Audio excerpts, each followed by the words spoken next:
Hello mga kabutingol, wala nang maraming kuskus balungos pa. So ngayong araw na to gagawa tayo ng roast chicken. So naglagay na ako dito ng 1/4 teaspoon paminta or black pepper, grind black pepper. Then 1/4 teaspoon onion powder, 1/4 teaspoon garlic powder, and then 1/2 teaspoon salt. Then mag-additional tayo ng 1/4 teaspoon turmeric powder.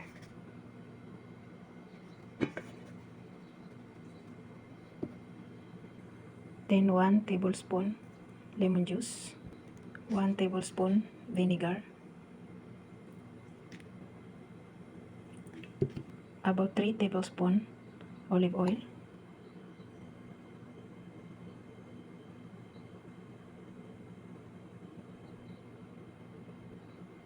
yung manok mga kabutingol, lininis ko yan mabuti hanggang loob niya, hanggang sa loob. Hindi ko na pinakita yung paglilinis ko, basta tinanggal ko lahat yung mga marumi niya sa loob. Then magdadagdag tayo ng 1 teaspoon fresh grind garlic. Yan. Then i-massage natin dito sa chicken hanggang mag-coated yung mga spices natin. Then ililib natin siya ng 1 hour or more. More stay, more tasty. Yan, i-massage natin. Tapos yung mga sauce niya, pwede mo siyang ilagay dito sa loob-loob niya. Yan. Yan pati sa loob niya, i-massage natin para mag-coated yung sauce niya. Yan ang yung roast chicken natin. I-cover natin siya at ilagay natin siya sa refrigerator. About 1 hour or more bago natin siya ilagay sa oven. Mamaya papakita ko sa inyo paano natin siya ilagay.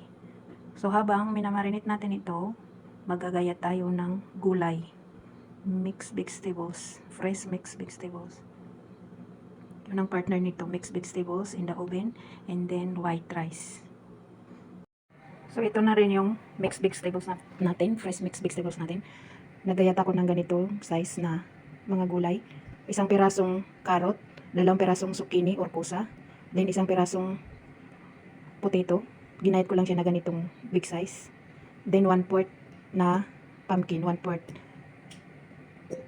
slice na pumpkin. So yung 1/4 na pumpkin, ginayat ko siya ng 6 na piraso. Yan. So ibibig natin yan. So minarinate ko pala ito ng olive oil, konting olive oil, 1 tablespoon olive oil, then konting oregano, konting paminta, then konting salt, then half teaspoon vinegar.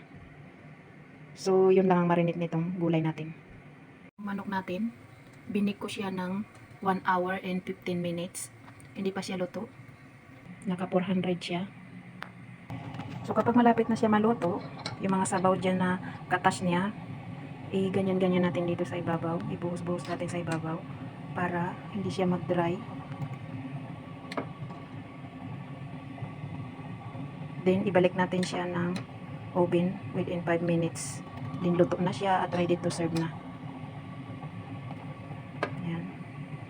Paligo-liguan lang natin siya ng mga excess na sabaw niya dito. Ngayon kung wala kayong stand na lutuan, ganito sa nilutuan ko, pwede nyo naman ilagay or lutuin sa Pyrex or sa baking pan. Yan. Malapit na ito, 5 minutes na lang.